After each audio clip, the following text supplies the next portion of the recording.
አሰላሙ አሌይኩም ወረህመቱላሂ ወበረካቱሁ። ውድና የተከበራችሁ የሙኢልሃም ቻናል ተከታታዮች እንዴት ናችሁልኝ? እንዴት ሰነበታችሁ? ሰላም ናችሁ ወይ? ከኛ ጋር አልሐምዱሊላህ ወለከል ሐምድ ሽኩር ሀባይብ።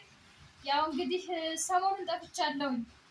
እንደ መጥፋቴ መጠን ደግሞ ትናንትና አንድ ቪዲዮ አይቼ በጣም ደስ ብሎኛል። ተለቆን ያየሁት ማታ ቁጭ ስል ማለት ነው። እና ቅመምዬ ያው ከቤተሰቦቻችን ርቀናል፣ ከቤተሰቦቻችን ጠፍተናል በሚለው በቃ ሁላችንም የሚወከለ ሀሳብ አቅርባ እኔም ደስ ብሎኝ ተጋብዣለሁኝ እና ደስ ብሎኛል። እንዴት ናችሁ? ልኛ የህይወት ውጣ ውረድ እንግዲህ ሀባይ በአንዳንድ ነገር ህይወትን አስተካክላለሁ ስትሉት በዚህ ለዛ ደግሞ እጅ ላለመስጠት ተፍተፍ ያስፈልጋል እና ያው ሀሳቡን ነግራችኋለች። የጠፋንበትን ምክንያት ነግራችኋለች። ማማዬን የመርገም አይጠበቅብኝም። ሰላም ባያችሁ። እሺ አሰላሙ አሌይኩም ወራህመቱላሂ ወበረካቱ። ውድና የተከበራችሁ የአማዬ ዩቱብ ተከታታዮቻችን እንዴት ናችሁልን? እኛ አልሐምዱሊላህ ደህና ነን። እንግዲህ ዛሬ ደግሞ የመጣንበት ቪዲዮ የመጣንበት አላማችን በሁላችንም ቤት እንደዚህ እያንኳኳ ያለው ስለ ኑሮ ውድነት ሁኔታ እስኪ ማሚዬን በቃ ዛሬ እስኪ እንደው አሁን ለምሳሌ ያህል ስለ ኑሮ ውድነት በዚህ ይሄንን ደግሞ አሁን የመጣውን ኑሮ ውድነት ደግሞ እንዴት መሸጋገር እንችላለን፣ እንዴት ባለን ነገር ተብቃቅተን መኖር እንችላለን። እስኪ ለቤተሰቦቻችን ያለሽን ሀሳብ ያለሽን ተሞክሮ በቃ ሁሉንም ነገር አካፍላቸው ብዬ ይዤላችሁ መጥቻለሁኝ። እንግዲህ ቪዲዮውን ላይክ፣ ሼር፣ ሰብስክራይብ በማድረግ ቤተሰብ የሆኑን እና ማንዬ በጥያቄ እናስጀምራል ማለት ነው።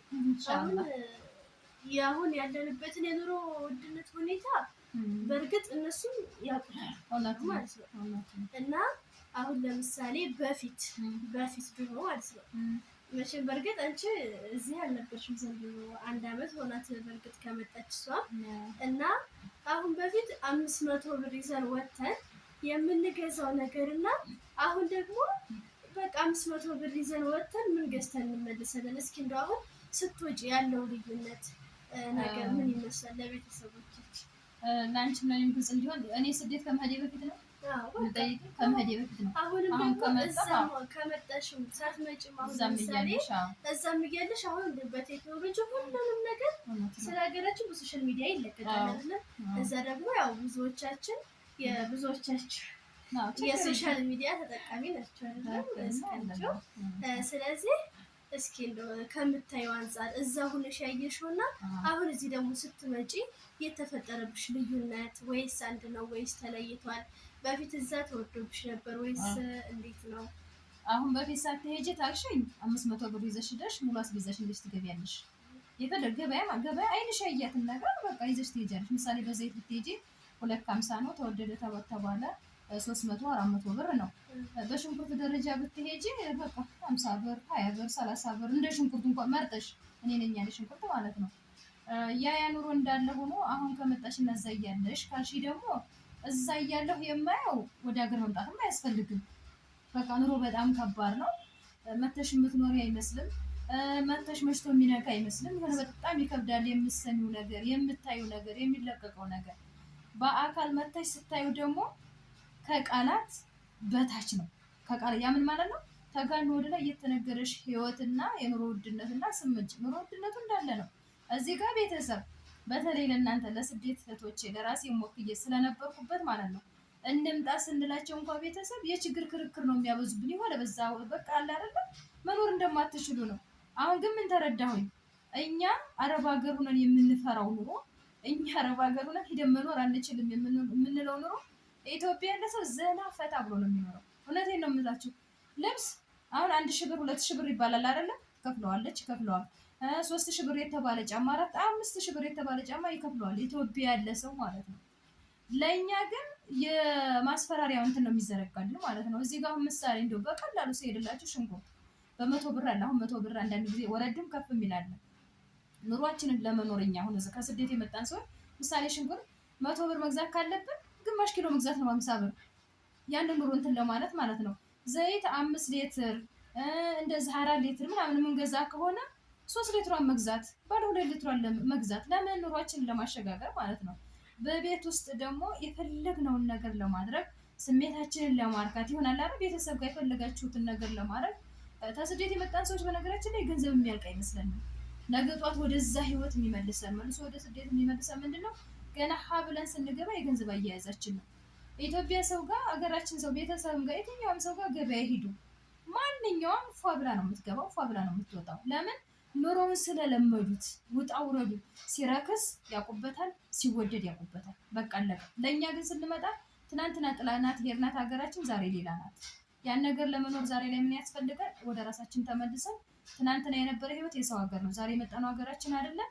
ነገ የተሻለ ለማግኘት ዛሬን ዝቅ ማለት ያስፈልገናል። በቤት ውስጥ አሁን አብቃቅተን መስራት፣ እንደዚህ አንዳንድ ነገሮች እንዳይባክን ደግሞ በቃ ኢስራፍም እንዳይሆንብን በሚበቃ ልክ አንድ ላናገኝ እንችላለን። በምንፈልገው ልክ ላናገኝ እንችላለን። ያን የኑሮ ውድነት ያን ያጨናነቀን ሰው ሀገር ስንሰማ የነበረውን ሀሳብ ጭንቀት ግን ዛሬ ላይ ለመኖር ምንም አያቅተንም። ቤተሰብ እኔ ልንገራችሁ፣ ኑሮ ተወዶበት ሳይበላ ያደረ የለም። ኑሮ ተወዶበት ሳይለብስ የሚሄድ የለም። በቃ ኑሮ ተወዷል፣ ውጭ አትውጣ የተባለ እዘና ፈታ ብለው በቃ በየትም ቦታ ሄዱ። በቃ ታረብ ሀገር የመጣ ሴት ናት ኑሮ የሚከብዳት። ምን ይመስላል? ጥያቄው ምንድነው? እንትን ያለ ይመስለኛል። የለም ጠይቄ ካለ ያው መቼም እኔ ወደ ሀሳብ ስገባ እህቶች ስለነበርኩበት እንደው ሰፋ ማድረግ ደስ ይለኛል። በቃ ለእናንተ በጣም ስለሚለኝ እነሱም ቪዲዮዎችን ጨርሰው ለሚያዩት ሁሉ ትምህርት ይሆናቸዋል ብዬ አስባለሁ። በእርግጥ አሁን እሷም እንዳለችው ወላሂ አሁን እኔ በእኔ ጊዜ እንኳን ማለት ነው አሁን እኔ 15 ዓመት ሆነኝ ሽንኩርት በ3 ብር ገዝቻለሁኝ። አንድ ኪሎ ወላሂ ገዝቻለሁኝ። የማያንቺም በእርግጥ የለሽም ግን አሁን እኔ አንዳንድ ጊዜ ሰኞ ገበያ ሄጄ በ3 ብር ገዝቼ እመጣለሁ። ቡና አሁን ስንት ነው? እንደው በአላ ቡና 80 ብር፣ 50 ብር፣ 70 ብር ነበር። አሁን ግን ስንት ብር ነው? 300። ያውም የ300ን እየጠፉት ነው ጭራሽ እኮ ማለት ነው። ስንገዛ ለራሱ ያው በእርግጥ ማሚ ናት ያለችው። ማሚ ብዙም ከስንት አንዳንዴ ነው የምትጠጣው። በእርግጥ ግን ስንገዛ እንደው ላንቺ ከሆነ ይቅርብሽ ነው የሚሉት። ለምን ተወዷል? እንደው ይቅርባቸው፣ ሻያቸውን ጠጡ። እነሱ ለራሱ ማለት ነው ለራሳቸው እየገዛ ናቸው። ከነሱ እየገዛን ሂሳቡ የሚገባው ወደ እነሱ ነው። ግን በቃ እነሱም ስለተረዱት በቃ ይቅርባቸው፣ እንደው ተውት ነው የሚሉት ሁላ። ስለዚህ በጣም ከባድ ነው። ለዚህ መፍትሄው ደግሞ ምንድን ነው? በቃ ባለችን ነገር መብቃቃት፣ እንደዚህ ስሜታችንን አለመከተል። ምክንያቱም አሁን ለምሳሌ ቤታችን እንጀራ ኑሮ ፓስታ ሊያምረን ይችላል አይደለ? መኮረኒ ሊያምረን ይችላል። በቃ የሆነ ለየት ያለ ነገር ግን ደግሞ በቃ በእርግጥ ይሄንንም ማግኘት አንችልም እያልኩኝ አይደለም። ግን ምንድን አለብን? በቃ ጠንክረን መስራት። ለዚህ ዋናው መፍትሄ ምንድነው? ጠንክሮ መስራትን የመሰለ ነገር የለም። ምንም ቢሆን ምንም በቃ ያንን ስሜታችንን ያለንበትን ነገር በቃ በውስጣችን የሚቀረጽብንን ሁሉ ነገር ለማድረግ በቃ ጠንክረን መስራት ብቻ ነው የምለው ነገር ነው ማለት ነው። እና ጥያቄን ሁሉ መልሰሽልኛል። አንቺም ደግሞ ፈታ ወራ አብራራሽው። መኮረኒ ላልሽው መኮረኒ ያምረናል፣ እንጀራ እያለ መኮረኒ ያምረናል። ከአማረን ደግሞ ቤተሰብ አሁንም ለስደት እህቶቼ ነው የማሳውቀው። ምሳሌ አሁን 1 ኪሎ መኮረኒ እንገዛ ከሆነ ግማሽ መግዛት መኮረኒ ቢሆን ማለት ነው። ማንኛውም ነገር በቃ ብቻ በጥቅሉ ምን ልበላቸው፣ ኢትዮጵያ ላይ እንደው መምጣት የምትፈልጉ ሰዎች የኑሮ ውድነት ፈርታችሁ ኑር በቃ ይሄ ተወዷል ተብላችሁ መምጣት እየፈለጋችሁ መምጣታችሁን ባትተው፣ ሀሳባችሁን ባትቀይሩ ደስ ይለኛል። ማለት እኔ አሁን በራሴ ትናንትና ማማ ነግራችኋለች። ዝቻለ ትንሻው ማክሮፊያው ነኝ አለች እና ዳቦ እሷም ይኸው እያቆለቆለች ነው። ብቻ ኢንሻአላህ ሁሉንም አላህ ያስተካክለዋል ብዬ አስባለሁ። እሱን ለማስተካከል ውጣ ውረድ አለ። ግን ደከም ሲለኝ መጥቼ እረፍ አልኩኝ። የራሴ ስራ ስለሆነ ማለት ነው፣ ቤቴ ስለሆነ ማለት ነው። አማዳም ቤት ግን አላርፍም። ያንን ማሽን ከተሰራ በኋላ ያውጣ ውረድ ከሆነ በኋላ እንደገና ሌላ ስራ ይጠብቀናል። አያችሁ አይደለም? እታች አሁን ምሳሌ ቤት ሲጸዳ የሙቀየ ምናምን ሲጸዳ ምን ይደረጋል? ሰራተኞቹ ተወጡ በኋላ እናጸዳለን። ያንን አጸዳርተን ሳንጨርስ ጀረዝ ይደረግልናል። እንደገና ተቃንተን ፎቅ እናጸዳለን። ፎቅ ስንጨርስ እታች ይጠብቀናል። አሁን ግን እዚህ የራሳችን ነው፣ የራሴ ነው። በቃ ታደከመኝ አርፋለሁኝ። ስነሳ ደግሞ አልሐምዱሊላህ በረፍት በአዲስ እንትን እንደገና እሰራለሁ ማለት ነው። ይሄ ሁላ ምንድን ነው የሚያስፈልገው? በሀገራችን መተን ጊዜያችን እንጠቀመን።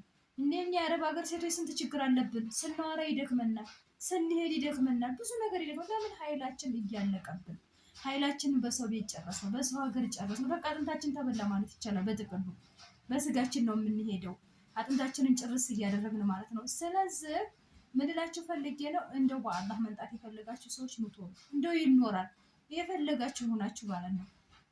እንደው በቃ ይከብዳል ተብሎ እኔ እንደው በራሴ በህሊና እንትን የሚልብኝ የቤት ኪራይ ያለበት ነው። የቤት ኪራይ ያለበት ደግሞ መተን የሆነ ስራ የምንሰራ ከሆነ የሆነ ማኩረፊያ ነገር ምሳሌ ወይ ሱቅም ሊሆን ይችላል፣ ችብስም እየጠበስም ሊሆን ይችላል፣ ቡናም ሻይ ሊሆን ይችላል፣ ምንም ሊሆን ይችላል።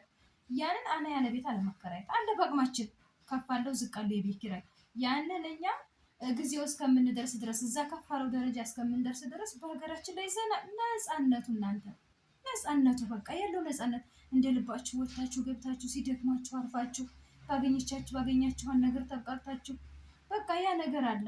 አሁን ማማዬ አነሳሽ ቡና እንደዚህ ሆኗል ተባለ አይደል? እኔ አሁን ለራሴ ብርጭቆ 3.50 አለችኝ፣ ግማሿን እገዛታለሁ። ለእኔ ብዙ ጊዜ እማዬ ትላለች አሁን ኢላ እማ እንደዚህ ነው የሚያደርግ ታስንት ቀን አንድ ቀን ጓደኛ ይመጣባቸዋል እናት አባቶች አሉን ያሉን ሰዎች ይመጡብናል። በዛን ሰዓት ከመደናገር ያችን ግዝት አድርጌ ቤተሰቦች እኔ ብዙም እንትን የለብኝም አልሐምዱሊላ። ከስንት ቀን አንድ ቀን ግን የሆነ የሚያስፈልጋችሁ ጊዜ ላይ ፈረሽረሽ አድርጋችሁ ቤታችሁ ደስ ብሏችሁ ማየት ትፈልጋላችሁ። በቃ የሆነ የነፍስያ እንትን የሚባል ነገር አለ። ያን ነገር ለማድረግ አላሳጣም አልሐምዱሊላ።